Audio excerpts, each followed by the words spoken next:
and welcome to the Comic Conspiracy Podcast, episode 285 for the week of November 15th, 2016. My name is Ryan Higgins, and yes, we have entered the darkest timeline. Who is here with me this week? Brock Sager. And Charlie. Toby, is your mic on? Yes. I can't hear you. Are you plugged in? Yes. Hey, there you are. Hey, it's Toby. What's happening, guys? Charlie has a cool shield and helmet. Charlie's had... Christmas came early for Charlie today. Charlie, where did you get these wonderful toys? Well, right here at the Comics Conspiracy Shop in Sunnyvale. What are these wonderful toys you got? So I begged and pleaded Ryan to order me the Marvel Legends 75th Anniversary Captain America shield. It's so fucking cool. Full size with leather straps, metal. It's amazing. This is like a legit metal Captain America shield, like super pro, super pro shield. Yeah. It's incredible. Charlie let me hold it, and all I wanted to do was bash people in the face with it. Yeah, it's pretty amazing. Yeah. It's not cheap, but boy, if you are one of those dudes that needs a Captain America shield hanging on your wall, dump that $25 plastic one you get at Target or whatever. Yes. Go drop the $300 on this thing. Yeah. Yeah. Amazing. And it's one of those kind of things. Like, so I also got the Marvel Legends Iron Man helmet that's feels more like a toy for the most part, but I mean, it's still awesome. It looks directly like Iron Man's helmet from the movies and all that. And it lights up and everything. Yeah, once I get batteries in it, the eyes will light up and all that. But that's just a fun helmet you can put on. The shield, when you're holding it, you feel like you're holding Captain America's shield. Yeah, it's straight up leather grips on the back, just like the movie version. Yeah. It's got the 4 on the corners to kind of you can hold it, maneuver it around, and then it's got the 2 arm straps in the middle. And like... Will you throw it? When we got it in, I was like, well, this is cool and heavy, but, until you actually open it up and see it. Yeah. That's fucking cool. Pretty incredible. Yes. Yeah. Will you toss it? No, because I dent it, and then I would spend a bunch of time crying, and then I'd be like, Ryan, I need you to order me another shield. He's going to throw it through his TV. He's going to, decapitate one of his kids with it. Like, can't have that. What if you got the burglars coming through your house again? Will you throw it then? Because I would. Oh, I think it'd stop a bullet. I would utilize my shield. Yeah. And then I'd be on the news. Yeah. It'd be kind of amazing. That thing could stop a bullet. Brock's giving me the eyeball. That thing's pretty. Yeah. It's heavy. pretty solid, but it's pretty solid. I wouldn't. Maybe a small little handgun. I wouldn't test it. Put it under my bed. But I'll be the first one to. There is a part of me that's like, if I ever did have to defend myself, I probably would reach for the shield. And if I did reach for the shield, I guarantee you there would be a news story that night like, man defends his house with Captain America's shield. Well, what would happen is you'd try to throw that shield, any of us, and it would go like 3 feet and just like hit a cat or something. I would just hold it up and charge at them. Exactly. Yeah. And you know what the second news story is? Toby found out someone broke into Charlie's house and showed up too late and was too excited. And I'm ready. No, see, I'm just envisioning you wearing, somebody breaks into your house, you put the Iron Man mask on, you have the Cap shield, and for some odd reason you acquired a very, very heavy hammer. It's like a Batman cape or something. Oh, I'm convinced they're going to release a Thor's hammer in the same line, and if they do a metal Thor's hammer to go with this, I will feel like I have good defense in my house. Yeah, that would hurt. But you got another toy. We have to open this one though. You got another big toy this week. What's your other big toy? Yes, I also got the Batman the Animated Series Batwing. That thing is huge. So, my car, I've had very little trouble getting our weekly shipments, and it wasn't like I was worried about this week. But this week's shipment filled my car, and it's not comic books. It's these goddamn Batwings. The 3 of those took up like half my car. Yeah. The thing is. The width of the box is maybe 5 feet long, 5.5 feet long. Well, it went into Charlie's trunk and basically used up his entire trunk. Yeah, it was with my seat down. It's the majority of the back of my seat on one side. So if anybody saw the Batmobile box, which was pretty large, this is about twice the size of that. And looking at it back there on top of the deluxe Batmobile is just like, it's even bigger than that. Yeah, so what they did, DC Collectibles released a in the line of their Batman animated series figures, they released a Batmobile, full size, a full scale Batmobile to the figure. You could put Batman and Robin in it. It's humongous, all right?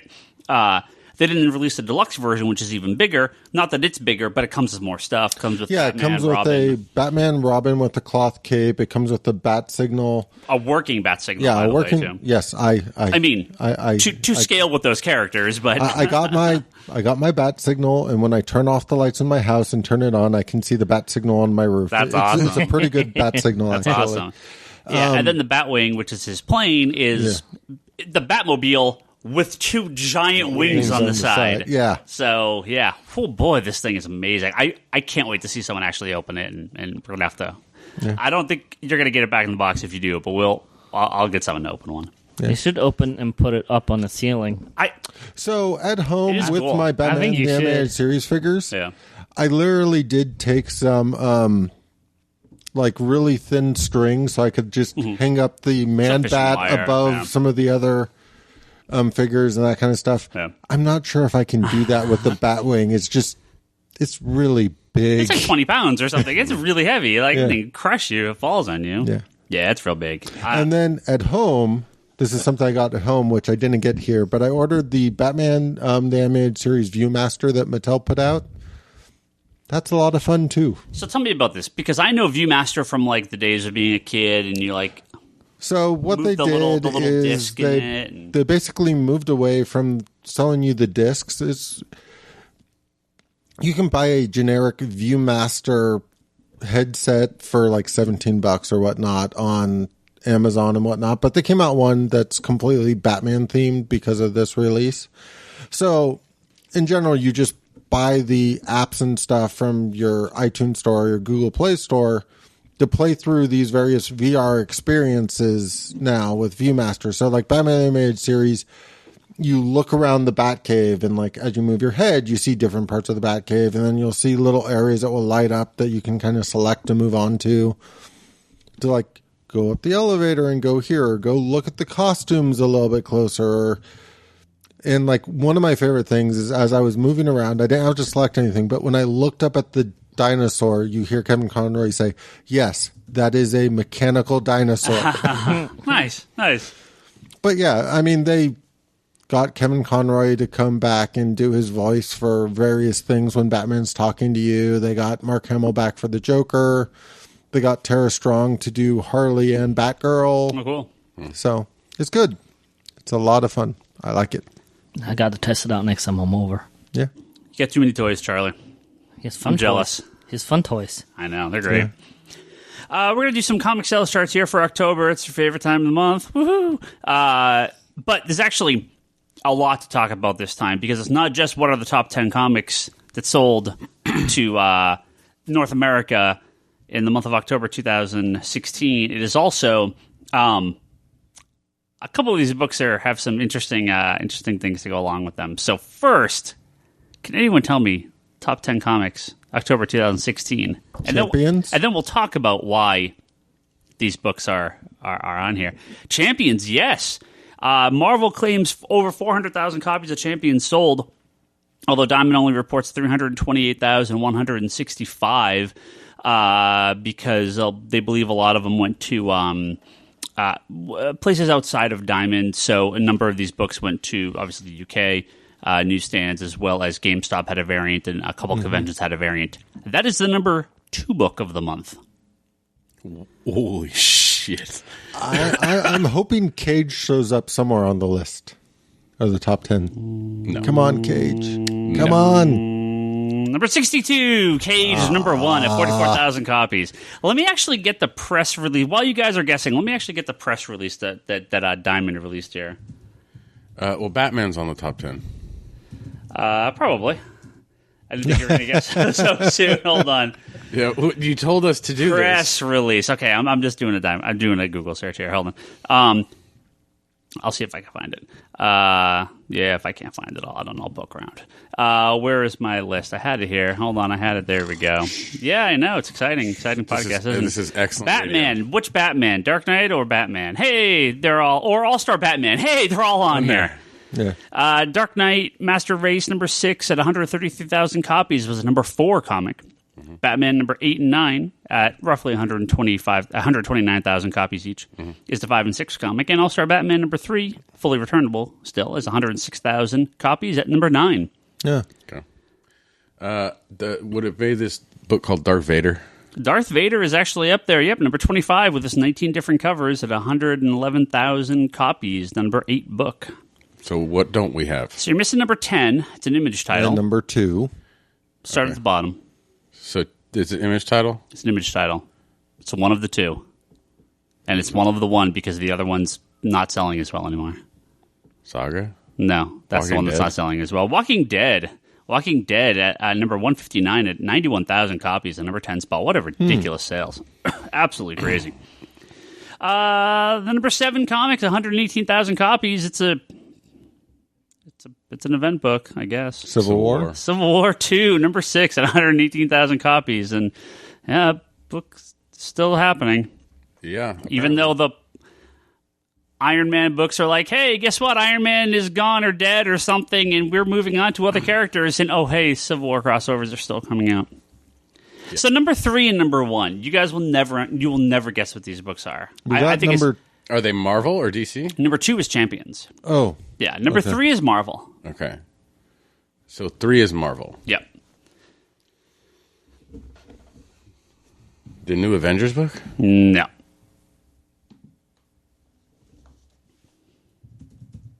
What the?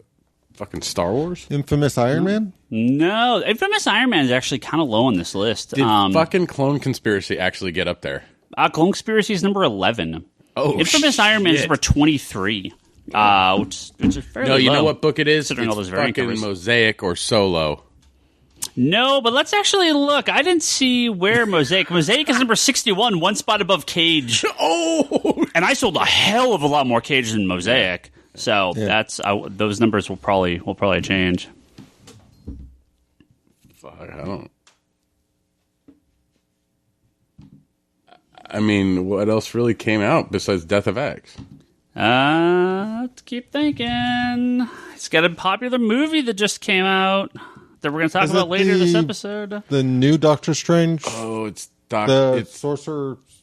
It is the new Doctor Strange. Sorcerer Supreme. It is the Doctor Strange Sorcerer Supreme. It sold 149,710 copies to be the number 3 book of the month. Also, about 100,000 copies of those are in Marvel's crate. are in Marvel's Loot Crate. Yep.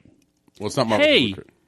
crate sales on a diamond chart. We haven't seen that since like spring of last year. What is happening? That may explain the number 1 comic book of October 2016. Did you get Loot Crate this month? This month or last month? Or October? Yeah. Do you remember what the Loot Crate comic was? There was a comic in there? Apparently. Okay, what was it? The Walking Dead? Big Trouble in Little China versus Escape from New York, number 1 from Boom. Fuck off. Wow. So here's the thing. It's Kurt Russell versus Kurt Russell. Yeah, of course it is. Of course it's a top 10 book. What the hell is wrong with It's you? the number 1 comic The with a number bullet. 1 book. There's big trouble in Little China. We have to escape New York. So here's the funny thing. Loot Crate is about 600,000 copies of Loot Crate that go out. The numbers have gone up pretty significantly in the last year, which is ridiculous. But they were claiming that about 300 to 400,000 copies of this book were in Loot Crate. I'm going to tell you it's probably about 400,000 because I can't expect more than 21,000 copies of the book to sell to the direct market. So why are these books back in the charts? I haven't a clue. But I'm going to read you You found the press release? I'm going to read you a very funny press release from Diamond Comics here. The Marvel Universe's teenage heroes formed their own super team in the wake of Civil War II and Mark Waid and Humberto Ramos' Champions number 1 for Marvel Comics, the best-selling comic book of October 2016 in terms of dollars invoiced. While Boom Studios' Big Trouble in Little China versus Escape from New York number 1, crossover between 2 classic John Carpenter films starring Kurt Russell, was October's best-selling comics by units sold. Man, and just to rub that, just because you know that Marvel had a meeting with Diamond before, and they're like, "You are mentioning Champions number 1 is the best-selling comic book. I don't care how you make this work, but we have been telling people that Champions is the best-selling comic book of this month. fuck us, Diamond. This is the conversation Marvel had. Yeah.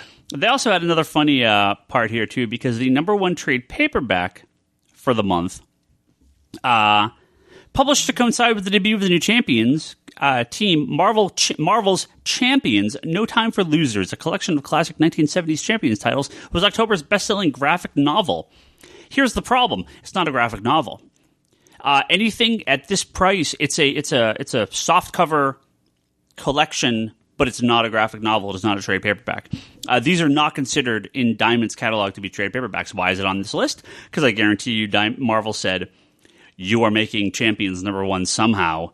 Make this Champions No Time for Losers number one your number one trade paperback of the month, because none of these other books that Marvel has ever released, they release a lot of these, have ever charted in the graphic novel. They're always in the comic section. So Marvel can hold their head up high and say Champions was the number one comic asterisk of October 2016, and we have the proof. So congratulations, Marvel. Way to game that system. Never change, man. Never change. So November, when Champions drops from number 2 to number like 106. 106. We'll go that low, but it'll go low. Are you sure? It'll go low. Yeah, GameStop and Wizard World apparently had variants for Champions as well that take some of that out. Yeah, it's crazy. So let me get this straight. DC still took most of the top spots in the top 10. Image got their one book in, and the others are just basically because of variants and crates. Let's see. Marvel had 4. DC had 4. Image had 1. Boom had 1. So DC, I'm going to go through here real quick. Clone Conspiracy number 1 was a number 11 comic at 90,000. Just looking for some number 1. Deadpool Back in Black number 1, 78,000 for number 15. That's ridiculous. It sold more than Death of X number 1, which was number 18. Reborn number 1. Death of X number 1? Yeah. Was October? Mm-hmm. Oh, that's double. They double shipped them, yeah. Oh, yeah. Reborn number 1, the Mark Miller Greg Capullo book. Surprisingly, only at 74,000. I thought that would have been way higher. Various books by him have sold much better than that. Jessica Jones outselling Infamous Iron Man number 1 for number 22 and 23. Nice. Teen Titans number 1 debuts at the 33 spot for 64,000 copies. So, yeah, I mean, we're starting to see some of this kind of cool off. But, yeah, DC with a commanding lead in the teens, 20s, and 30s here. So what's the dollar share on the unit? Let's see. Oh, man, I cannot wait for November because I really am excited to see what sales on Mosaic and Solo. Where is Solo? Where's my good boy Solo? Solo debuted at 105. God, it just makes me. It's just like I just get. Where did Fool Killer fall? That will be November's chart. That came out this month. So okay. It's just so glorious Damn to it. see it so bad. 9.64 million comics sold, up 13% from 1 year ago. Year to date, up 2.86% versus 2015. So doing okay. And they're counting the crates in terms of... I guess. But you got to imagine, too, right? Because 2015 was Secret Wars, Star Wars. It was a million seller, right? I mean, that's big. That's big sales. Yeah, I'm thinking that's like 500,000 copies. Yeah. Funny because the average price of a comic book is $3.93 across the top 300 comics in DC, as most of their books are $2.99. So that tells you how many books are higher than $3.99 these days, and it's a lot. Marvel had 36.58% of the overall units, DC with 34.76%, so Marvel beating them by a point and some change. Yeah, but if you subtract out those inflated crate numbers... Sure, well, yeah, but that's going to... That's where I'm like, shouldn't the crate numbers have a much smaller? I don't know why those are counted by DC, or by Diamond, and I have no idea why We know why. We just had this conversation. Make Champions number 1. But Well, no, I mean, the comics Maybe. that come in the loot crate and all that say, maybe they said you have to count these Scholastic sales, so they're like, all right, then we're counting Loot Crate too, baby, and it bit them in the ass. That's very possible. Because of those 300 some odd thousand, about 200,000 copies of those went to Scholastic. For Champions? For Champions, number 1 that did not go to comic book stores. Yeah. So if you take those 200,000, where did Champions fall? I mean, it's still top 10. It's probably the number 3 or 4 spot. So. Okay, I don't have a problem with Champions because the ones through Scholastic are still technically selling the comic. Yeah. No, I'm just thinking in terms of Loot Crate and stuff, a lot of, like, most Loot Crate comics don't come with a price tag on them, right? I don't think so. No, not really. So, and a lot of them I think are actually produced, since it's a higher amount, they're produced for it's a cheaper cost.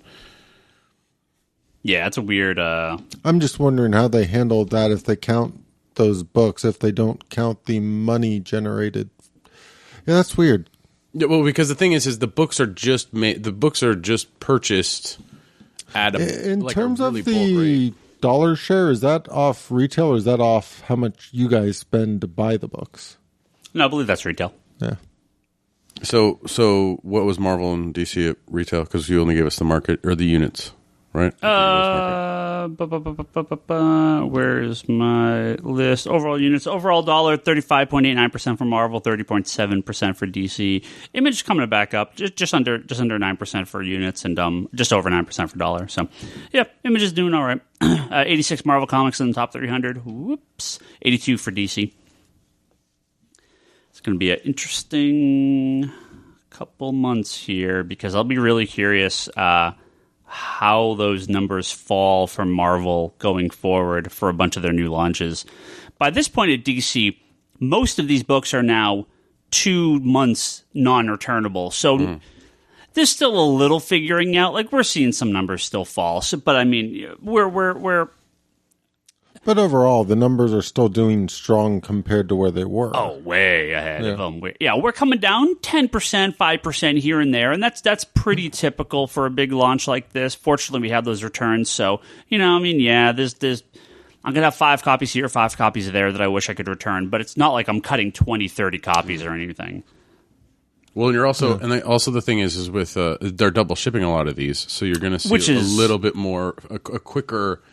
Which is why I'm willing to but cut what's funny is you would think you would time. see a quicker reduction, but you actually are not. You're just seeing a normal, consistent reduction, aren't you? Or no? Some of them are dropping a little faster than I'd like, but you have to think that even if you match New 52 numbers, it's twice a month. That's selling twice as many comics. Yeah. Right? Yeah.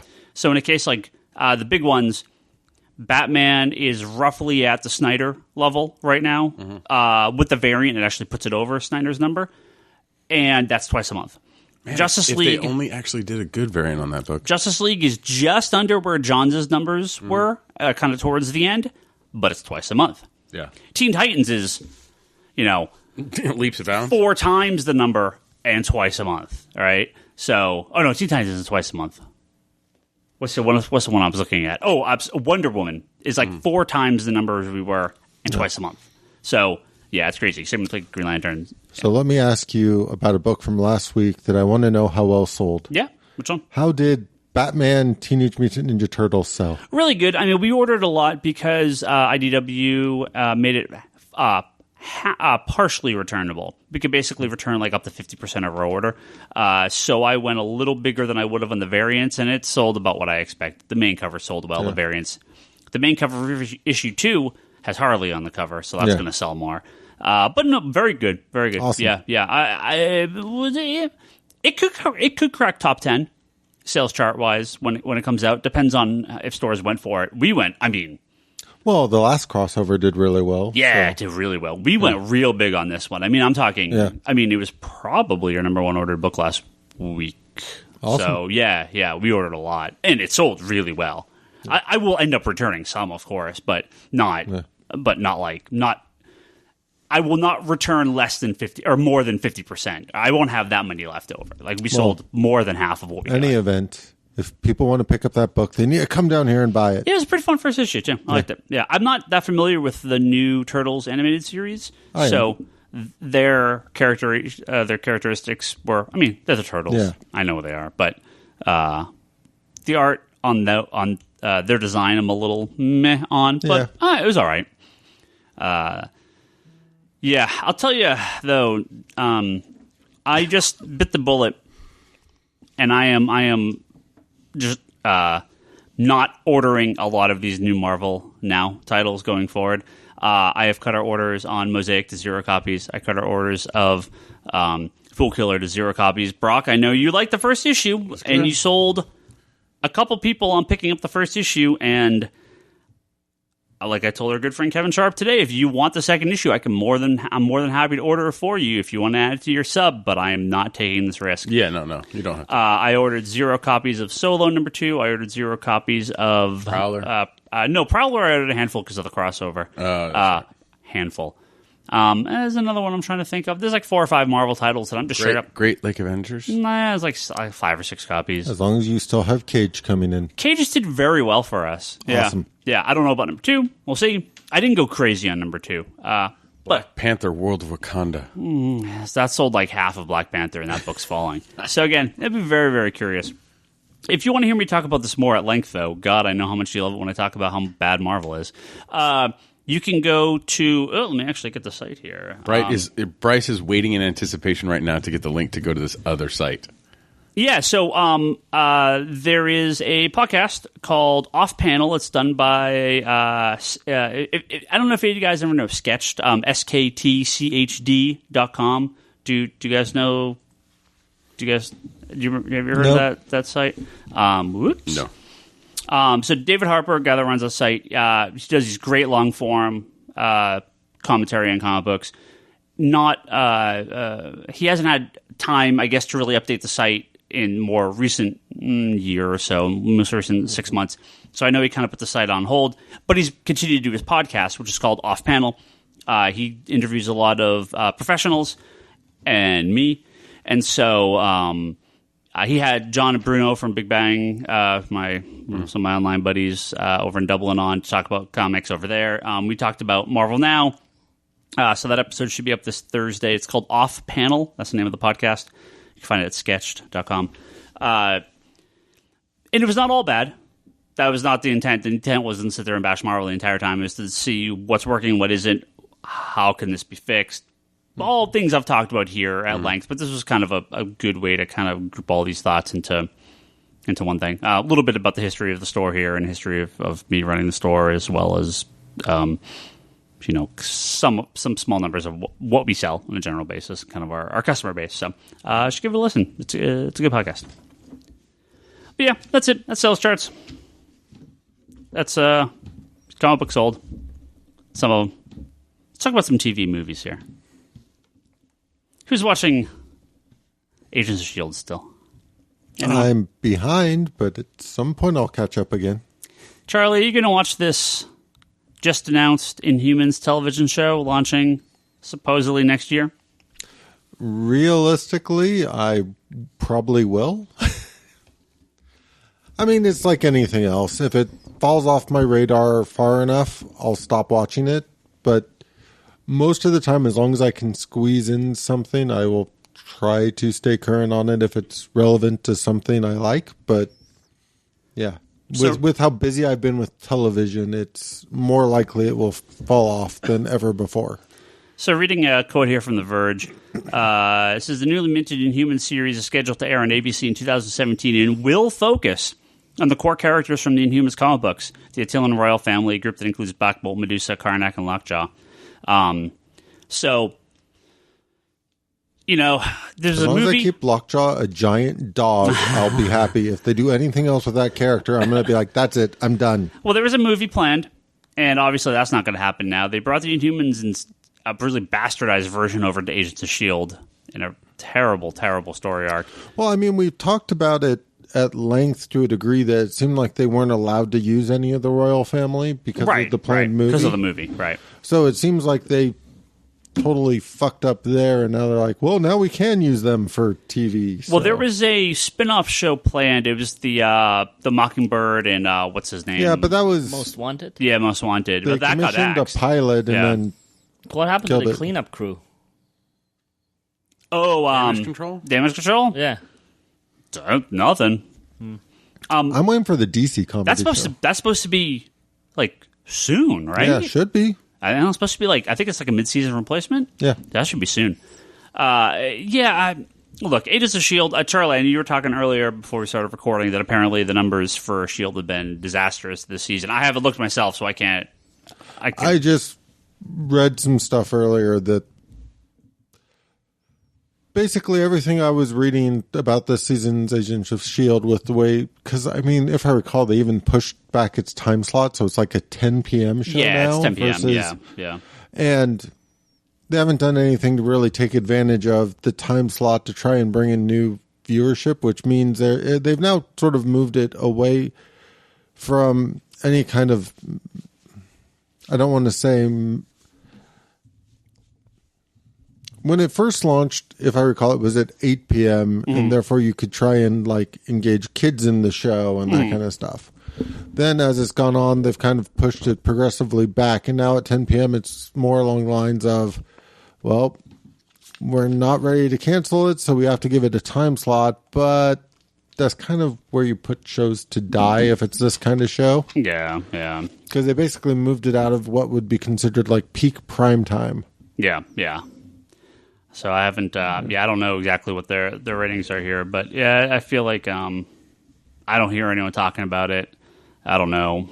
I mean, I'm sure people are still watching it, but I don't know anything about how the ratings of that show is going. But Inhumans TV show, the real characters. I mean, is it connected to S.H.I.E.L.D.? I think that's kind of the big question. I assume it is, but are they going to work those guys in from S.H.I.E.L.D. and then spin off to its own thing?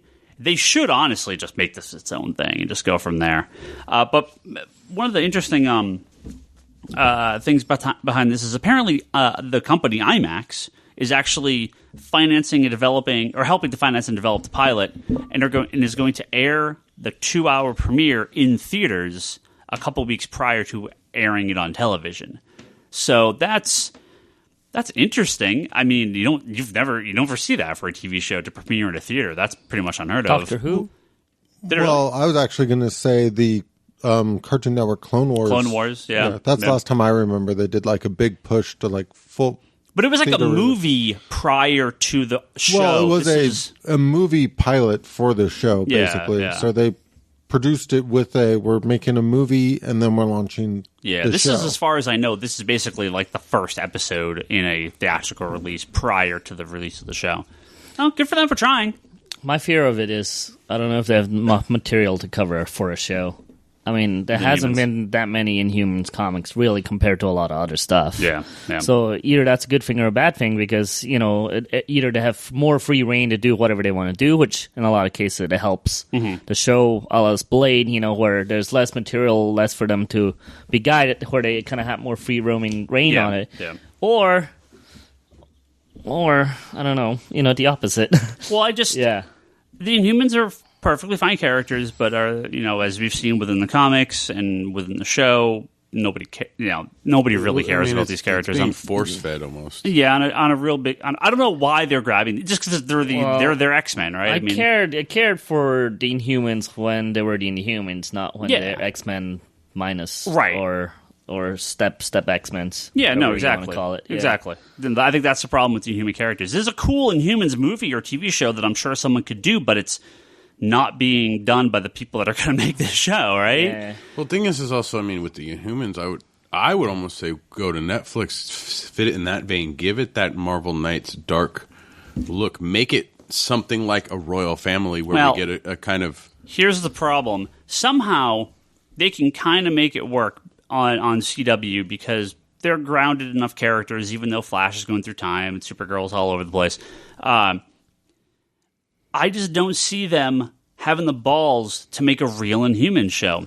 They need to have the show be like, hey, we're going to be in a castle on the moon. No, they're going to be in like Los Angeles. They're going to, they're going to have a little coastal bungalow or something. They'll be Fear the Walking Dead. Exactly. It's going to be some absolute garbage. And that's not what they're going to do. They're going to be like, oh, we're in New York, we're lost in the Black City. Bolt as a nightclub also, and he sings. Yeah. It's Inhumans, not a property I ever want to see in a mutant. Well, I don't say never, but I always thought the Inhumans were cooler as a mystery. Like when I used to read the Marvel books, the Inhumans showed up, and it was like there's a sense of mystery to them. And now that they've been forced to be somewhat step-in mutants, I feel like the mystery of it has kind of been gone. So for me, especially with the idea of this show coming out and stuff, I always like the Inhumans, and I do think there's a lot of stuff you can do with the Inhumans, but you need the character to encounter them through which you already have some sort of connection to. Like, the way they introduced Inhumans in the comic books through the Fantastic Four made it work, and the fact that they kind of had the relationship with Johnny Storm for a while made it work, because you kind of had that stepping into that world with somebody you're already familiar with. I think trying to drop people into the world of the Inhumans where you don't necessarily relate to them, because on the surface, you, at least the traditional version of the Inhumans, make them not relatable characters in and of themselves. Yeah. Well, here's the question I think we need to ask. Agents of S.H.I.E.L.D. Is that why the Inhumans show is coming up? Agents of S.H.I.E.L.D.'s done? Is this last season? I'm prepared to say yes, because when I just looked up its numbers, it's doing worse than Flash. Wow. And don't get me wrong, Flash has good numbers for the CW. Flash has great numbers, sure, but that's CW. That's CW numbers. That's not ABC numbers. Wow. That's real bad. Yeah. Well, R.I.P. Agents of S.H.I.E.L.D. Long live the Inhumans. Let's see how long that show lasts.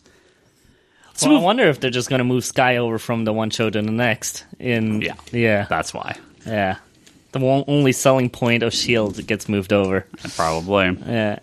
Oh, that's how you do it, right? Even though the guy they got to play Ghost Rider also went... I like him.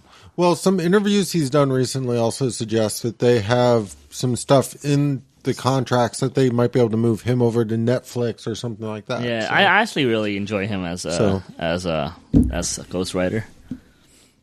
Maybe they can kill him off for bringing the real Ghost Rider on the Netflix show. I actually think he works. I really do. I haven't watched it. I'm just being I'm just saying. I don't have a problem with the new Ghost Rider, but I do think it would be better if they do move him over to Netflix. To have Johnny Blaze show up. I would like Johnny Blaze to show up. Yeah. And no, I agree. At least kind of set the tone for you're not the first. Yeah. But I think he actually works well as the Ghost Rider. They should just get the guys to do Westworld. For Agents of S.H.I.E.L.D., absolutely. Yeah. They should get Ed Brubaker and J.J. Abrams and be like, hey, do you want to do a Golden Age Ghost Rider, Old West Ghost Rider? Hell yeah, that'd be awesome. Then you got the West Coast Avengers show up back in time. God, so is Doctor Doom. Why is Westworld the best show ever? And you guys see the Justice League Dark trailer? I know Charlie and Brock did. Toby, you watched that animated Justice League Dark? Yeah, I only told you to talk about it. So, yeah, I think I watched it. Okay, I don't know. What was that, Charlie? I just love the way you phrase that. Did anybody... Well, actually, did Toby watch that? Yeah. So, we don't normally talk too much in advance on these animated movies from DC. I'll be right back. Yeah, they're cool, but I think they're, people like them or they don't. Did we talk the Adam West yet? No, I haven't even picked it up yet. I haven't got it. Did you like it? Yeah. Is it funny? It's a lot of fun. Yeah. I liked it a lot. Justice League Dark, the reason I do kind of want to bring it up is I know a lot of us are fans of Matt Ryan, who is John Constantine on the Constantine TV show and Arrow. And so he is reprising his role as John Constantine in the animated series, or animated movie. And it caught me off guard. It's rated R, apparently, as well, which... It's going to be in the Target Kids section. It'll be in the Target Kids section, and just like Killing Joke, it'll probably have no reason to be rated R. There was nothing R-rated about the Killing Joke animated movie when we saw it in the theater. Like, it just... there was... You don't have kids. Let's ask the parent here. There's no F-bomb. No. There's no blood. There's no nudity. No real blood. I don't think it had to be rated R, but I think at this point... So, most of the time when you're dealing with, like, TV shows or movie releases or whatnot, there always seems to be like this, if you cut this, you can get it back to PG-13 or whatnot. Like, there's a give and take a little bit with the ratings organizations, or that's the impression I've always gotten from a lot of interviews and stuff about why they cut something out or whatnot. I get the impression because of Deadpool, it's almost like they're daring the ratings organization, like, you can give us an R rating. We don't care. So it's like a selling point at this point. Yeah. Well, if you look at, I brought this up to a few customers with Doom Patrol, Mother Panic, Cave Carson, and Shade the Changer Girl, the young animal comics from DC. They're not firmly in the DC universe, but they are in the DC universe. Hell, even Mother Panic has Batman straight on the cover. Yeah. And these books swear and have nudity and say fuck, and like you go back 10, 20 years, this is unheard of for DC. Yeah. But hey, guess what? These aren't for kids. This is adults reading most of this stuff, even the regular comic books. So, I look, if you got kids, I understand, but these are not being sold to kids. These are being sold to adults. So, Justice League Dark, rated R, fine. It's all going to be adults watching it anyway. It's not going to be kids watching it. Now, maybe if they do, like, Teen Titans, that might be hard. But they're going to do Judas Contract, which, I mean, if Deathstroke's having sex with a 14-year-old girl and that, they better be making... I mean, that's going to be rated R too, right? Yeah. The comics should probably have been rated R. I mean, it's a pretty taboo subject, so... There's a number of times when I'm sort of amused by the whole idea of Green Goblin killing Gwen Stacy and like just some of the really harsh things that I have very vivid memories of being younger reading. And it's like nowadays it's like that would be shocking to me to see in a lot of these like kids animated series and that kind of like you would never see like here's Gwen Stacy. Oh, her neck just snapped. Oh, no. I mean, stuff now is so... Yeah. Even if you go back to the 80s, cartoons in the 80s and 90s, I mean, they wouldn't make Batman the Animated Series now. No. Not for kids. That was a dark-ass show. Way darker than it has any right to be and darker than anything out now. You could still have kids shows with some level of danger or risk or something like that, but they're very few and far between. Well, I think the landscape for kids has changed drastically, and I mean they have all sorts of. I think landscape for the adults have changed drastically. Well, Adults are a lot more. They quote unquote care a lot more. Well, I don't think they actually care, but they want to bitch more. I don't know. I kind of feel like if you look at a lot of this stuff.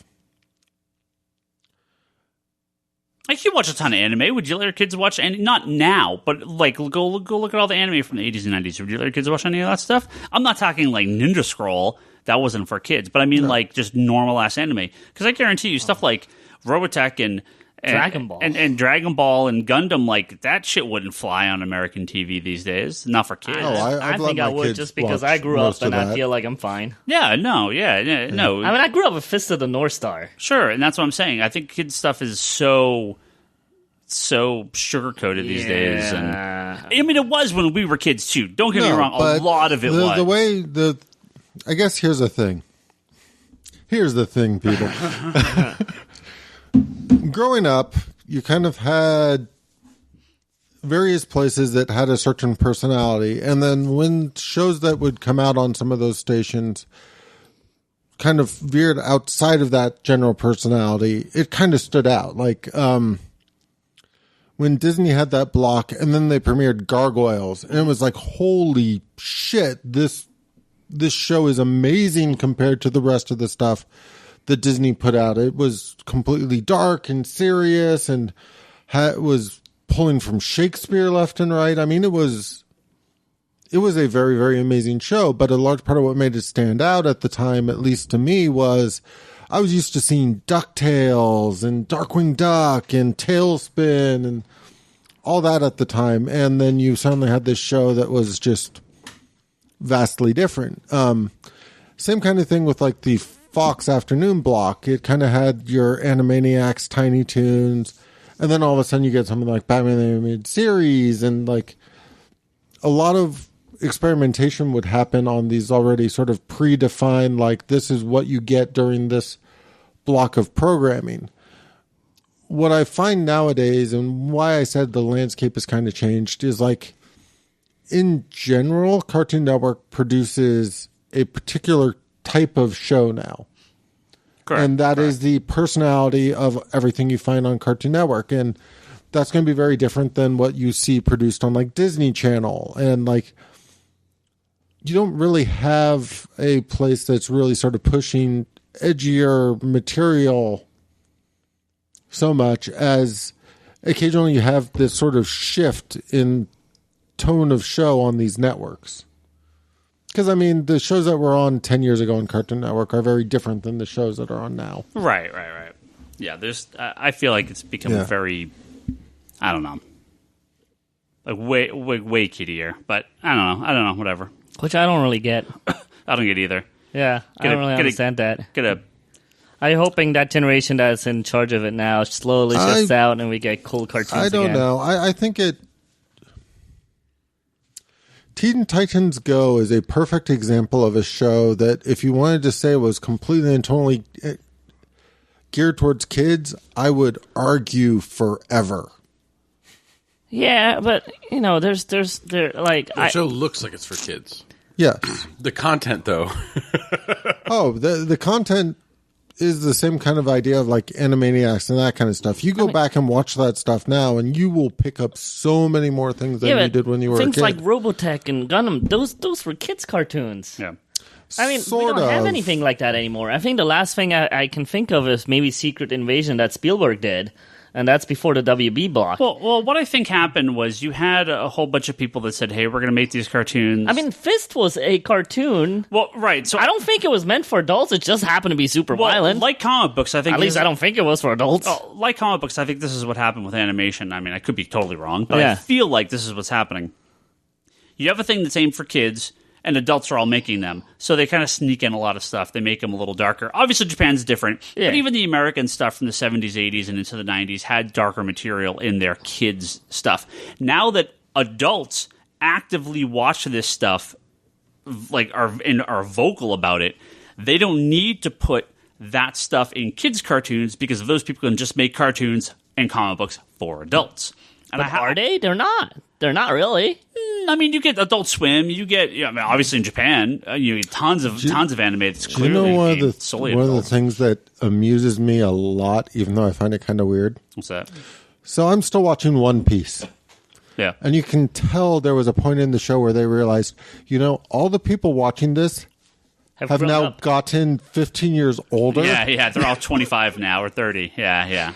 And you can just see they reached a point in the show where they jumped ahead a couple of years and redid character designs. And it's just you could tell they decided to appeal to an older audience now. Yeah.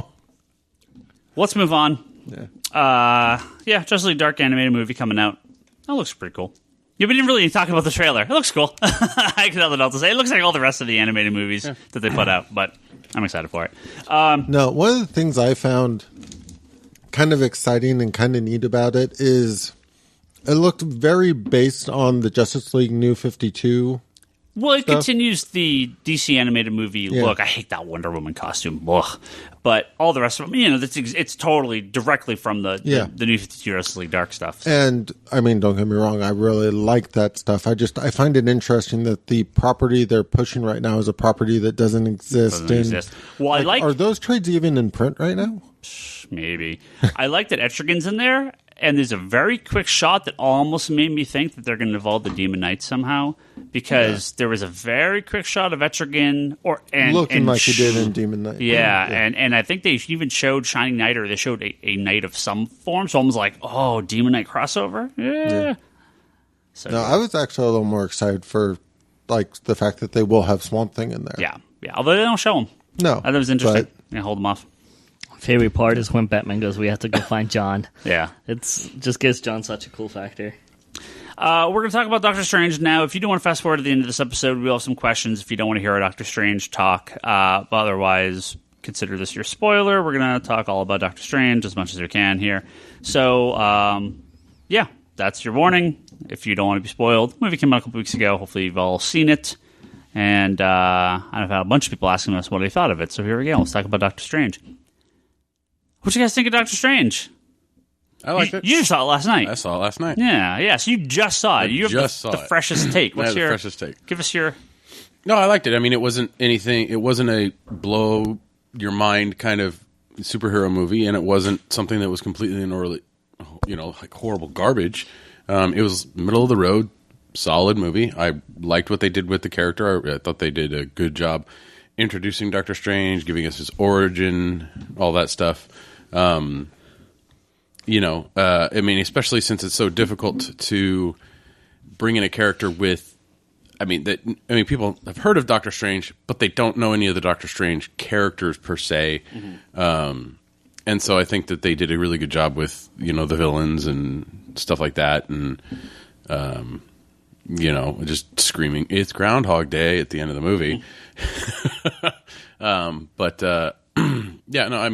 I enjoyed it. It wasn't any, it was good movie. Toby? It was all right. That it? Yeah, I have some issues with it. It's all right. I can add on to the issues as we go on, but okay. It was all right. Charlie? You loved it. I know you loved it. You're Charlie. Well, I love the visuals and all that, but I found it interesting that I came out of the movie with a very similar reaction to what I had the first time I saw the first Thor movie. And this is the way that I kind of look at it. When I walked out of the first Thor movie, I would have rated the first Captain America movie higher than the first Thor movie. Because walking out of both those movies, I was like, holy crap, that's the perfect Captain America movie when I saw the first one.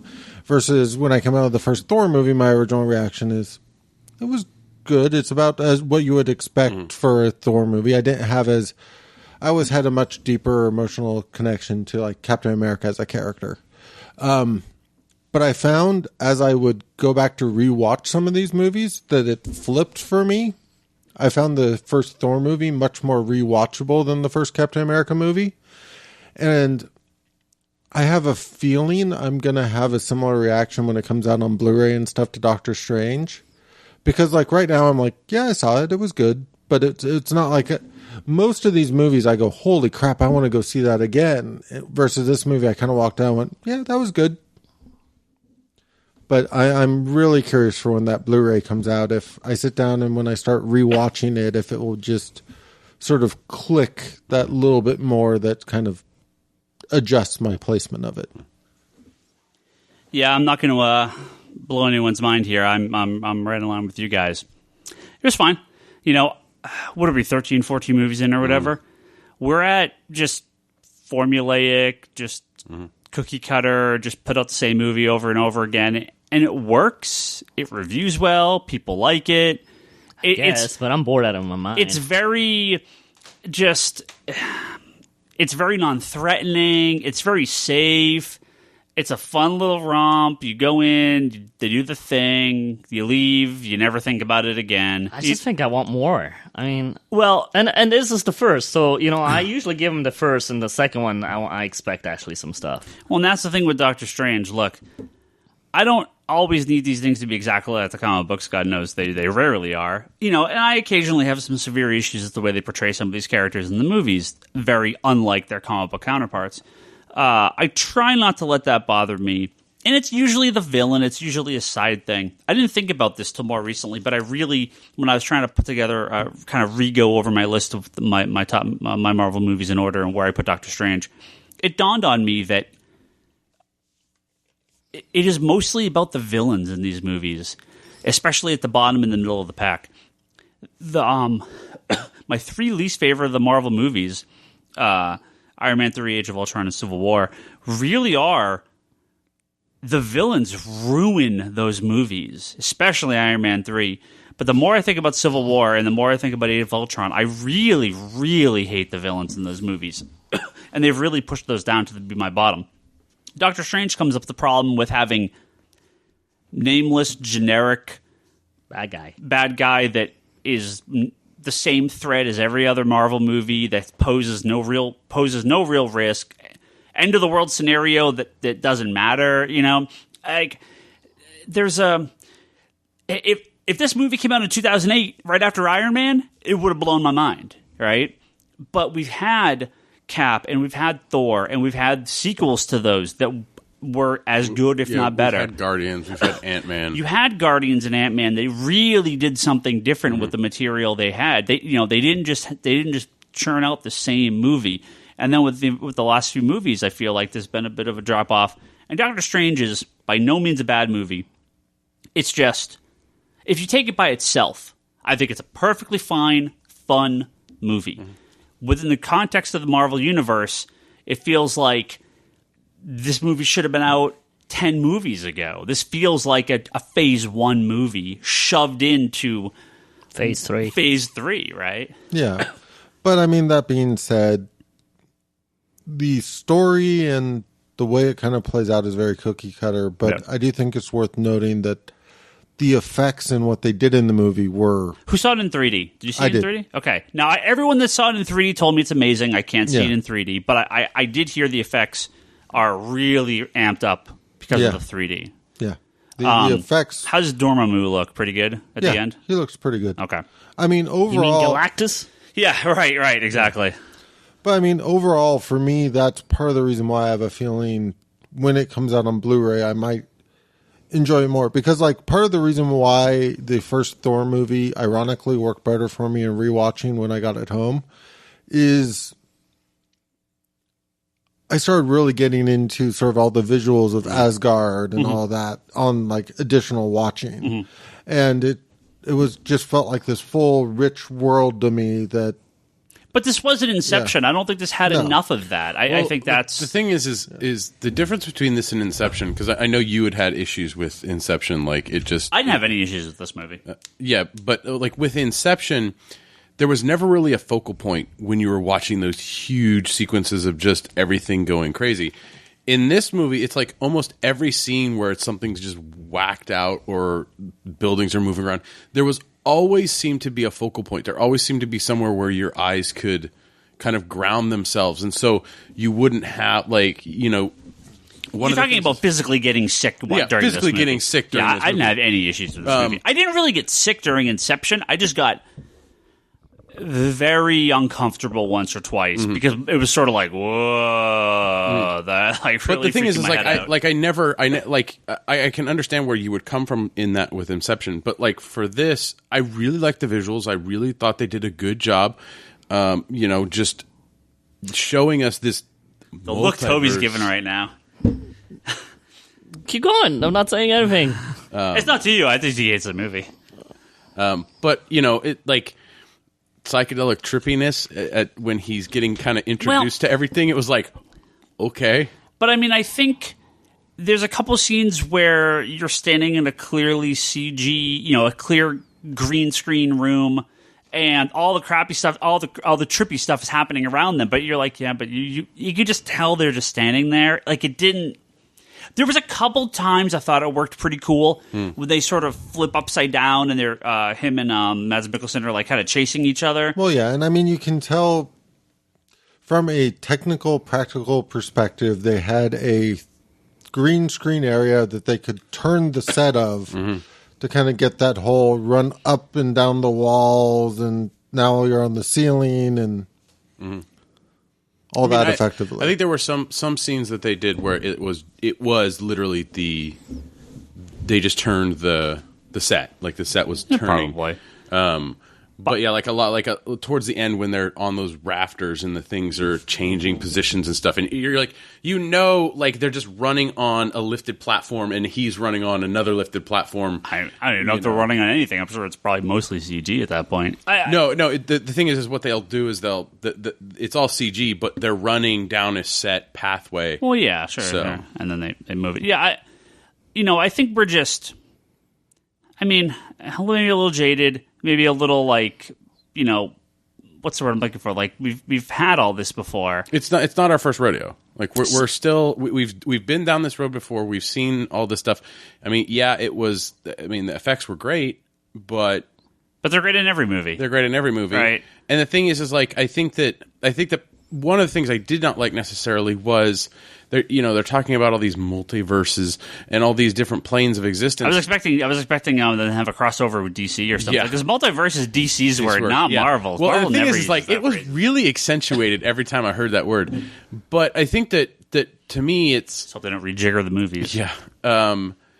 When they talked about the mirror world and like all of these different things, it was always like this weird cosmic kind of thing, and it didn't really seem to make any sense. Like we didn't go to a steampunk world or like very specific worlds. It was always these like just weird textile kind of worlds where Well, it looked they were like like- That's Doctor Strange. They went to the Phantom Zone. Yeah.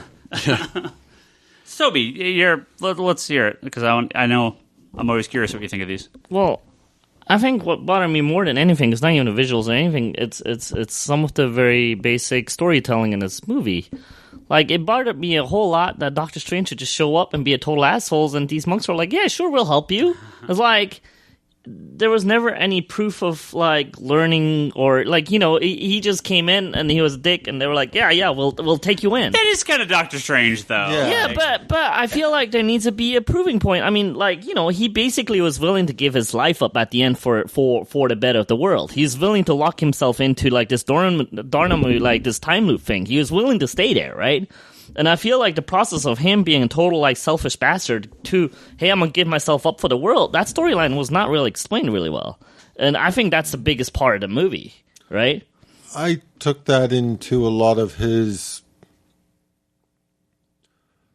learning to bend and learning the rules. Like, you're right. He came out as a complete and total asshole. I'm better than everybody else. But in the process of learning magic, he was faced with all these people who seemed to be getting it quicker than he was. And he kind of had to Well, it humbled him a little bit there. let go. But he was able to let it go to a point where he's willing to give up his life for the world. In the time loop. He was like, I'll stay with you in this time loop if I have to forever. Right? Yeah, because that was his whole arc of being that's a willing to huge lose. jump from the beginning of the movie, and I think that's the most important, that's the heart of the movie, which was barely shown, right? You throw all this hoopla into your face, and the heart of the soul of the movie was not really shown really well. I think that's a wasted effort. I think that Toby has something there in the sense that why is he going to the monks in the first place? Well, it's to heal his hands. It's to heal his hands. And in the process of learning magic, it's kind of like forgotten that this is something that he's wanting to do. And then he's talking to the Ancient One, and she's referring to, you know, the guy that's walking, and he's walking because he's focusing all of his magic on being able to walk. And that's the thing is you know, we kind of there's a break in there, but I think it's also a little bit flipped in the sense that he's like this arrogant asshole who's stealing books out of the library and learning all of this stuff. But the second, like, it's real and he's up against, you know, what's the guy's name? Mordo.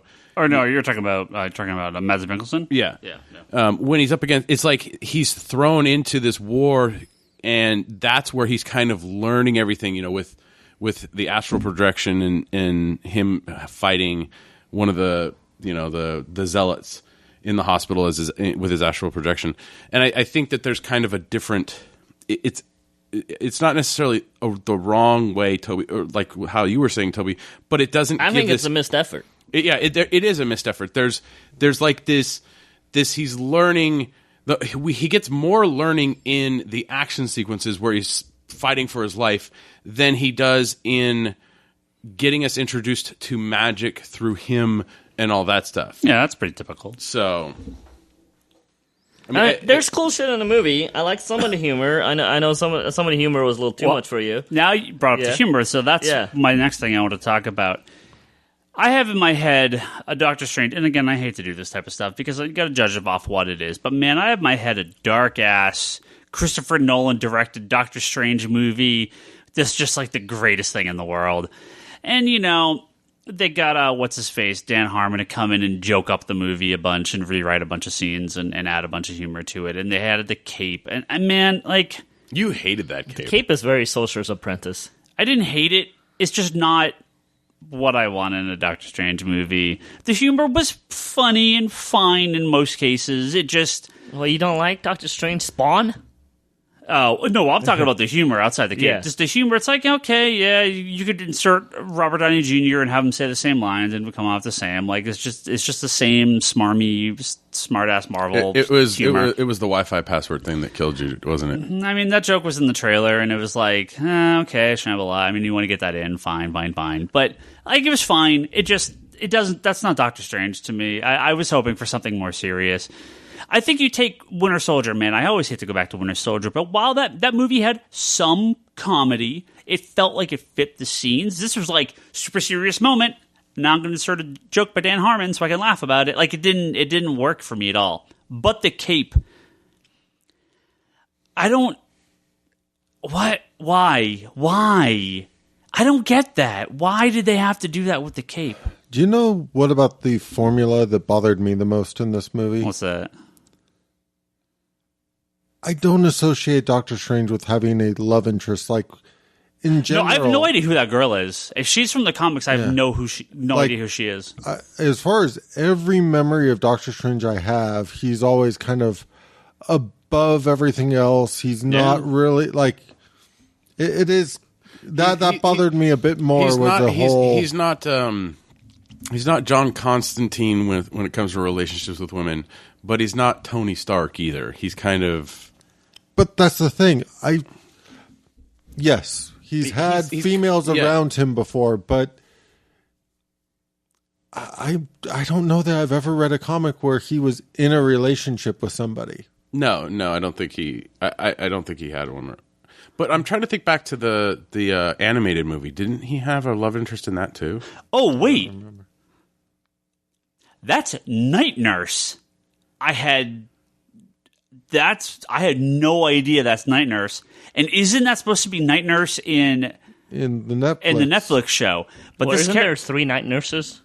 This character's name is Christine Palmer. That's the Rachel McAdams character. And yeah, that's Night Nurse. Is there other Night Nurses? I thought there was 3. I did not. First appearance is Linda Carter. Whoa, yeah, that's funny. Yeah, no, there's a couple. Yeah, Christina Palmer is the more recent Night Nurse. So, Rosario Dawson's character is named Claire Temple, very similar to Night Nurse, but not Night Nurse. But that is Christina Palmer is Night Nurse, but that's not. It has nothing. Again, she has nothing to do with Doctor Strange. She has nothing to do with Night Nurse. So I don't know. What a weird choice. Yes, I agree. I don't know why he had a weird love interest. That made no sense. Yeah. I mean, it made sense within the context of the movie, but that's not a Doctor Strange thing. But to me, it makes sense in the context of the movie because they always need to have a love interest. Yeah, of course. It's mass media. I mean, you have to hit as many markets as possible. I mean, you have men, women, singles, couples. Like everybody's going to this movie. I don't think that's how you should make a movie, though. No. Well, that's of all these movies, this feels like, man, this is just churning out the next, and that's I think it didn't have any heart or soul, so that's why my biggest problem was with that. Right? There's no lessons learned, nothing. Well, it is very cookie cutter, and the jokes are very cookie cutter. I mean, some of it. I mean, I laughed.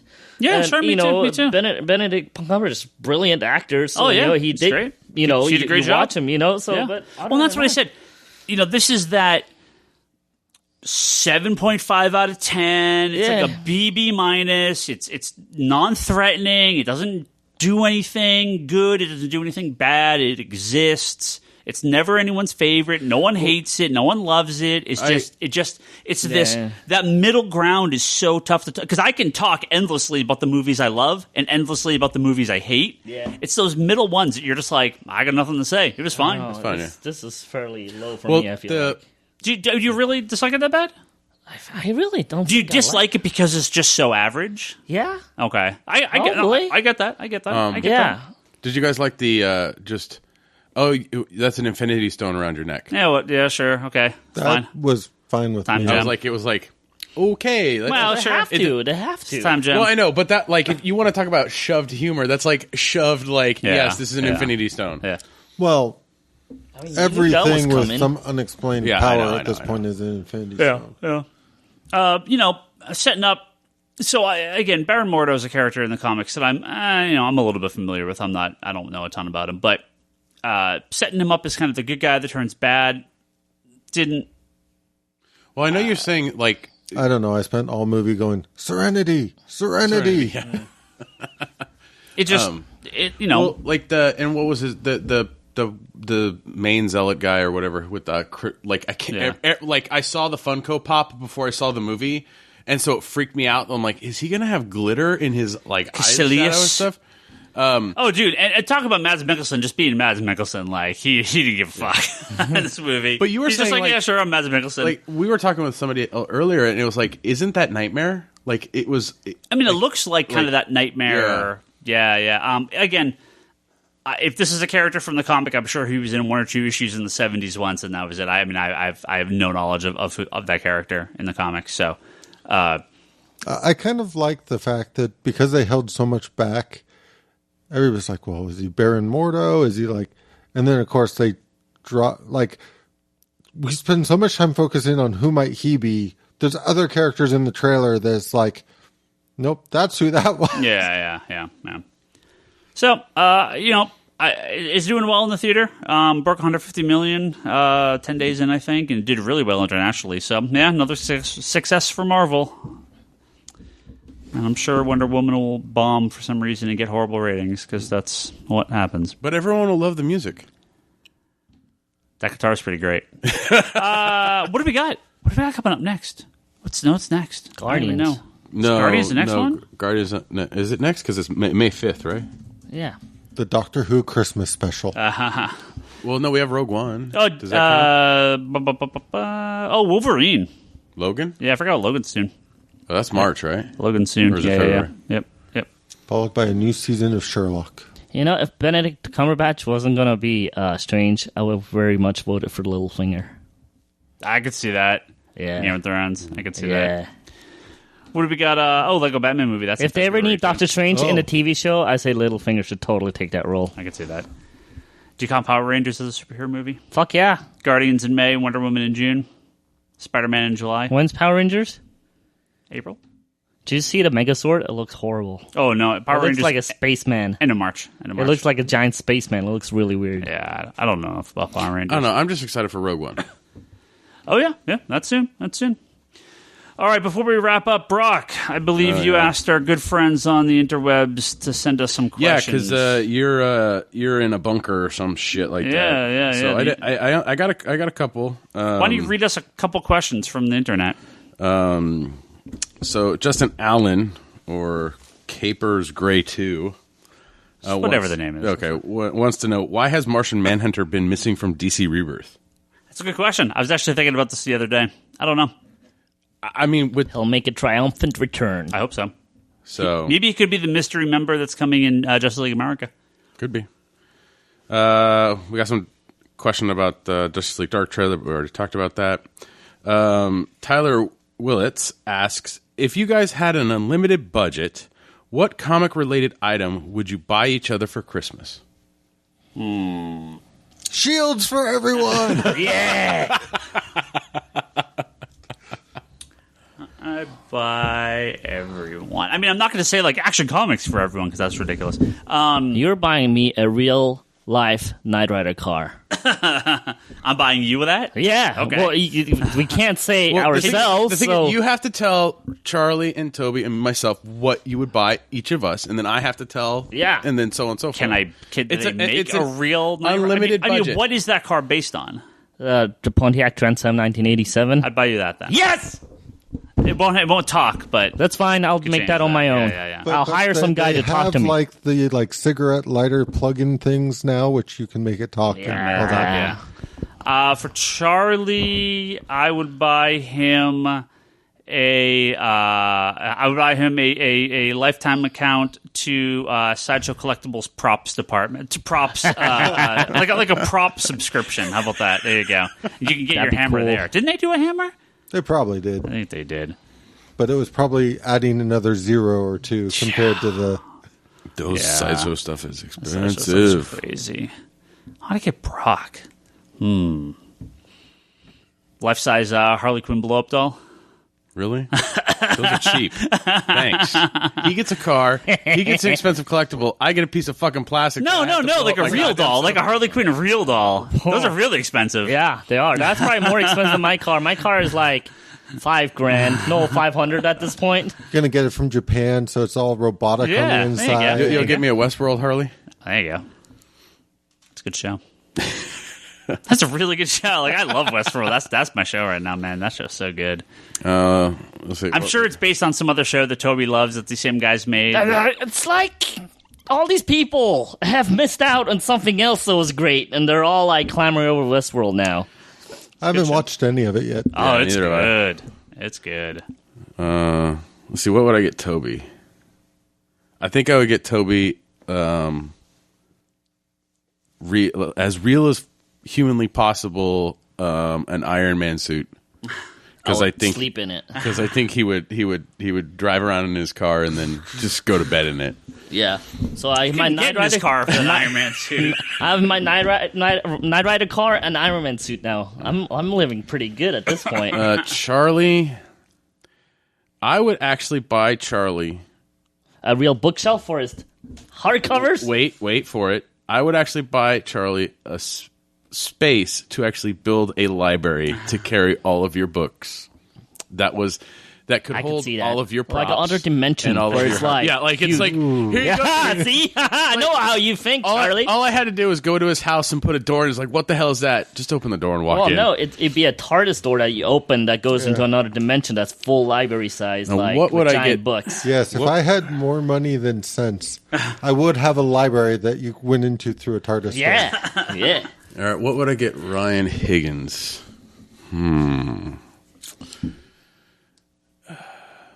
A new phone? Huh? You want a new phone? No, I just hit myself on the head with the phone. Okay. What would I get Ryan Higgins? A fireproof house and store. No, burglary-proof store. There you go. What would I get Ryan? Burn this place down so I can start all over. A Nintendo Switch from the future. Oh, I like that one. Yeah. Let's see. Get event time. I'm going to freeze myself till the Nintendo Switch comes out, and then I go get it. Yeah. Great radio, Brock. You're hard. What do you guys... I'm sure you guys got something good. Yeah, try doing it for him. Seriously. I already said Nintendo Switch from the future, and I got a smile at him. What more do you want? It's not about the monetary thing. It's hitting the right points. This is true. All right, we can move on if no one else says anything else. I have a question from like 3 weeks ago that Yeah? someone sent me directly. He goes, Talking to your mic. what's your favorite era of comic books? Like Claire Byrne, X-Men, Wolfman Perez, Titans, Capullo Snyder, Batman. And that's from Jimmy Rivera. And he says he loves the John Byrne X-Men and Monch Aparo Batman? Which one is that? Yeah. That's the one? Jim and Paro stuff's like... Was that like was that? late 80s, early 90s? Is it the one with the blue Batman? Yeah. is it? No. That's No. Neil Adams, right? Yeah. That's Adams. I must have missed that stuff. No. This is around the time you were reading all the Chuck Dixon stuff. Is it? Yeah. Oh, okay. Or maybe But earlier than that. Earlier than that. He does say the Rise of Tim Drake and all that stuff and all the Nightfall stuff. So Yeah. it must have been right. Yeah, it was right before they all literally launched. right before all the stuff I was into. Yeah. To which I answer, everybody already knows, I love the Chuck Dixon Bat Family stuff the best. I mean, it's tough because I could just name my favorite comics, but Well, at that era, though, I really was buying all those books and going home reading them right away. So I feel like that's a special place in my heart. yeah, as I've been collecting that I mean, that's as good as it got since I was a kid, where I had nothing better to do and just read my books over and over and over again. yeah, no, in the more modern day, I mean, obviously the answer is the Jeff Johns era at DC Yeah. is by far and away my favorite comics ever Yeah. published. I obviously do have other great runs of stuff that I like, but probably the previous time to that would have been mid '90s Vertigo. Yeah, that's what I was going to go with. It was it had just hit that I see point. that with you. The Preacher and Transmet were just coming in. Yeah. Doom Patrol, Sandman, those were just kind of ending. Yeah. They're good. They're That was your big happiest runs. point in your And life. it's just sort of like this perfect era where everything was just Clicking all cylinders. everything where was you had clicking. where you had some really solid stuff that finished, and you had really solid stuff to carry you through. that next batch of So stuff I was know just what I would starting get Ryan if I had infinite. No, I put him in a time loop, like Doctor Strange style, in that era. So he would just read his Vertigo, go back and read his But Vertigo. it wasn't just Vertigo at that point, too. DC had a lot of experimental stuff. You had Yeah. Hitman, you had Hitman was cool. Starman, you had really good stuff there. You Yeah. had Marvel, they didn't have a ton, but they had some okay stuff. You had a lot of really good independent books at that point. Yeah. Stuff like Sin City was kind of an insulated phase. Yeah. You had Hellboy was That was a really good era, actually. just getting started up. You had a really... You got Independence going strong, Marvel, but DC and Vertigo doing really good stuff. stuff. Image had kind of come and gone at that point. Yeah. So I think that's when the artists went back to Marvel. So art was really great at Marvel again. Marvel Heroes Reborn was 97? Yeah, right? yeah, I think so. 96, 97. 95, 96 was right. Was Reborn, I think. Yeah, it was right at that time when... I was actually collecting all of that stuff because right when I had like jobs in high school again and I was going back into comics, I was like, Heroes Reborn. I like 240 art at least, even if it's Liefeld. Yeah. Well, guys, what times do you guys like? I mean, it's kind of hard because you can't really go back to when we weren't reading or weren't around. Yeah. No, but I mean, for me,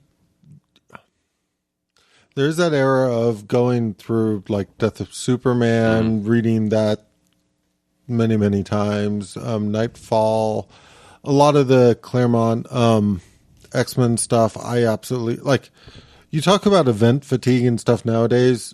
I ate up everything they were doing with X-Men with the big crossovers between the books and everything back then. Infinity Gauntlet amazed me the first time I read that quite a bit. Still a good book. Yeah. Oh, absolutely. To me, that time period in a bottle, I was jumping back and forth between DC and Marvel and Spider-Man books and X-Men books. And that time period, $20 went a long way. Oh, yeah. I got three more questions from them. Well, real quick, just growing up in Massachusetts, there was no tax on comic books, so I would get like $5 allowance, and it was like 5 comics. So yeah, that was a good era. Yeah, one more, Brock. What do we got? Well, I have 3. 3? They're from Creepy Deeth. Oh, all from one person? Yeah. All right, ask him. The first one is, when do you think we will finally get some movement on the Watchmen part of Rebirth? Next year? Around about the time you get some movement on the Joker part of Rebirth. No, you will get... the event will be summer 2018. We will get every 6 months something. So we had the start of it, every 3 months probably. We had Tim Drake and... Tim Drake go in Doomsday, get captured by Mr. Oz, and I feel like we're due. I think in December you're going to see another bit of it. It feels like every about 3 months, They'll drop the John teases. Yeah. Just to keep getting you to come back. The other one, but summer 2018 is going to be the event. That should be when it is. And as we are all fans of the Flintstones, what superhero would you like to see Mark Russell write? Captain Caveman. Yeah, what would I want to see him do? Hell, he should take over Vision. I'd like to see him. Yeah. I would like to see him actually do Booster Gold and Blue Beetle, Ted Cord. I don't know. I mean, come on. He could do it. I could. I mean, the guy's not. It's not like the guy only writes the one book. I mean, he's written other stuff too. But the humor, the dark ass humor. Oh, did any of you read the Catwoman election night with the Prez backup? That Prez backup was so good. Prez backup was awesome. I miss Prez so much. You wouldn't like it, Toby. It was very depressing. I was going to say, I just want him to stay away from any of my characters. And I'll be all right. But yeah, no, I mean, a book. I mean, he can do that commentary stuff so well. I would actually like to see him write Harley for a little bit. Like, give us a Harley story or two. I mean, maybe. I mean, we talked about Harley coming off this run. We talked about Harley. Charlie, it could be a mini that's not written by the same people that are doing the main. Charlie must not. I just would like to see more of a standard classic Harley after coming out of this. Were you here, Charlie, when we were talking about our Harley fatigue? Yes. With the Palmiotti, and I need a different Harley take. Two-Face. Yeah. Two-Face. I'm down. I can Him doing Yeah. Two-Face would be Two-Face really, would be really, really, really fucking good. Okay. Well, last question. Yep. Which is not a hero, but close enough. And this is to everybody, but I think this is a rub at you. Will you welcome the expected wave of politics in comics now that he who shall not be named is president? The king of the Oompa Loompas? So, without getting what was the question? Without getting too far into this, the comic book industry is not as liberal as you might think it is. There's, like the entire country, there's people all over the place in comics. I think it would be very smart for Marvel and DC specifically to stay very far out of it. Independent-wise, you'll get a lot of parody stuff and a lot of kind of ribbing. Depends on how they do it. Depends on what happens in the next couple of years. I don't want to talk about it. So, there you go.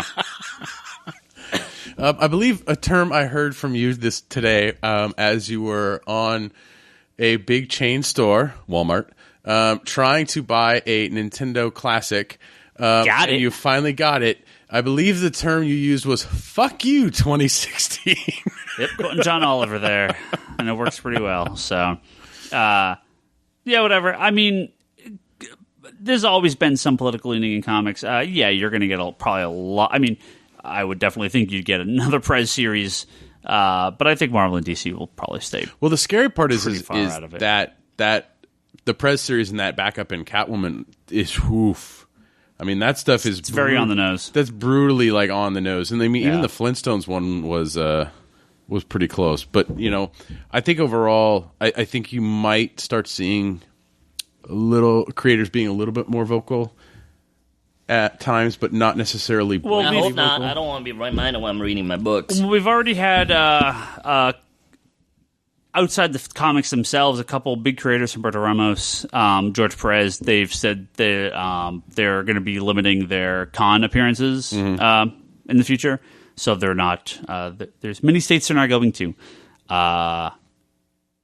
You may see stuff like that, but I would think it would be very, very smart for the Marvel and DC stuff to kind of stay out of it. So, all right, that is a podcast. Thank you, guys. You're welcome, dude. A few people asked if we were still doing this podcast after missing just 1 week, and I'm like, yeah, of course we are. Like, okay, they asked if we're still doing it because we missed a week, and apparently you've gone into an internet bunker. And you are only connected to the internet basically to play World of Warcraft. He's allowed to? So I've played do whatever the fuck he wants. So I've played a lot of World of Warcraft. I filed a lot of comics. He actually watched a lot of TV, and he's catching up. I did. I watched a bunch of TV. Yeah, you've done a lot of work around here. I did. Yeah, it's amazing what happens when you're dicking around the internet all the time. Actually, I don't know if you saw it. I only saw this on my RSS feed. I was looking at the stuff. But apparently Dan Slott quit Twitter yesterday or last night or today too. He did? Like, I know a couple people that have. We'll see what happens. We have to thank our good friends. Dan will be back. Dan will be back. That dude's an asshole anyway. Well, he's got to plug the next Clones Conspiracy Dead Again. Yeah. We have to thank our good friends for Patreon here for all their support. Our good friend Albert Soy, he's got Nap Plent everywhere. That's on iTunes. Be sure you check that out. Julian Titus has Nerds Without Pants podcast at pixelbit.com. And Julian's going to be joining us in a future episode here. We're going to get him back on. Ryan Hess, he's got that Preach podcast at... he got the NES. And the man is trying to grow my beard out. What the hell is up with that? I don't know. Seriously, dude. At soundcloud.com/preach podcast. Make sure you check out that one. Yeah, he got it. He holds it. It's a nice. I see his picture. It's nice. Yeah. Walmart says I'll have it on the 25th, so we'll see. Jody Lawson has Canon, the Triad Comics anthology at triadcomicstudios.com. Go on there and read some comics and pick them up if you can. Also, our good friends Manoa Place, Sam Shea, and Talon Bray. Thank you guys very, very much for all your monies that you give us. You can donate to us here at patreon.com/comicconspiracy. That's where you can, for a little as $1 a month, you can get some episodes of The Roundup. That's Toby and Charlie's TV podcast where they talk about TV shows. You also get Bryce Briefly, where Bryce briefly talks about whatever he feels like, which has been... And by briefly, you mean until we stop him. You basically say, okay, Bryce, we need to start the actual podcast. Yeah. He looks at the wall and starts at A and gets to about the G's before we have to start. But he's like, okay, and Daredevil's really good, and Deadpool too soon? Oh, yeah, Deadpool too soon. The book came out too soon. That book's trash. I'm not reading. Guard of the Galaxy. That's the next one. You should guard some Galaxy and write a good book, Bendis. Okay, there you go. And then he realizes that he's only in the G's, and then it's time to record the podcast. And then he can't ever hit the X's because I think he purposely starts at the A's so he never can get to the X's, so he doesn't have to talk about the X-Men or the I's. So that way he never has to compare the Inhumans or the X-Men. Yeah, I'm sure. So you can get all those as well as occasionally some other random crap we're going to throw up there from time to time. So check that out. comicconspiracypodcast.com, geekbox.net, and iTunes is where you can listen to this podcast and all our previous episodes. Go do that. Rate and review us on iTunes, please. The Comic Conspiracy at geekbox.net or the contact forum. I'm going to be reading more emails in the next undetermined amount of time. Just tell them at some point we will attempt to read something archaic called an email. Undetermined amount of time. I may be checking out the email a little bit more. So the Comic Conspiracy at geekbox.net. Send us an email, please. Patreon.com/comicconspiracy again, so you can throw some money at us. Digital.comicsconspiracy.biz. That's our digital storefront. Lots of cool, cheap digital comics on there. Buy them all the time. Conspiratobrock.com. That's Brock's blog and video pull list. Yeah, which I've actually gotten. Got the Killer Frost bombshells unboxing up, and I'm going to have all the YouTube babies love unboxings. Oh yeah. And hopefully, and I'll be getting up the limited edition Harley motorcycle with the sidecar and the hyenas. Look out! Yeah, Wanderers in the Fourth Dimension. This Charlie's Doctor Who podcast. You guys going to cover the movie, the animated thingy coming out? Well, I'm sure we will talk about it. Yeah. Dave saw the showing they did in the theater yesterday. I ended up having to work, so I didn't make it. Oh, that was this week. Yeah. For some reason, I thought that was like next week. Well, it will start on BBC America this Saturday, but they showed it in theaters last night. Okay. For some reason, I thought that wasn't until next week. Okay. Yes. Unfortunately, I had to work. Next week is Thanksgiving. Yeah, but it was like Monday. Yeah, it's early. Etsy.com/shop/Leanne Hill Art. Slots. That is my wonderful wife's Etsy shop. Just search for Leanne Hill. You'll find it. It's up there. Ryan Higgins, that's some guy's Twitter account that doesn't use it anymore. Brock is Brock Sager. Larson, Bryce, that's Bryce Larson. Toby is Toby XI. Charlie's Insanity and Chaos. And ComicsCon Store, yeah, I'll actually use that. That's the store, sorry, Twitter account. Yeah, the podcast doesn't have it. Where I don't read any tweets from anyone. Geekbox.net, Comedy Button, Good Job Brain, I'll Talk Podcast, Manga Machinations. Those are our other podcasts. Have we mentioned that Good Job Brain's book's out? Good Job Brain's book is out. It is sitting behind my toilet. Where all good books should sit. So what books do you have behind your toilet, Right now, just Good Job Brain. But that is where all good books must go. So yeah, Good Job Brains. Our good friend Karen Chu, her book is up, and all her friends on there. Good Job Brain. You should go check that out. It's on Amazon. It sold really well. I think it was #1 seller in like the kind of like the trivia stuff. book. Yeah, on Amazon. So big sales. All right, all right, guys. Thank you very, very much. That's the podcast. We're gonna wrap up, and we'll catch you next week. Send those box tops. Oh, fuck it.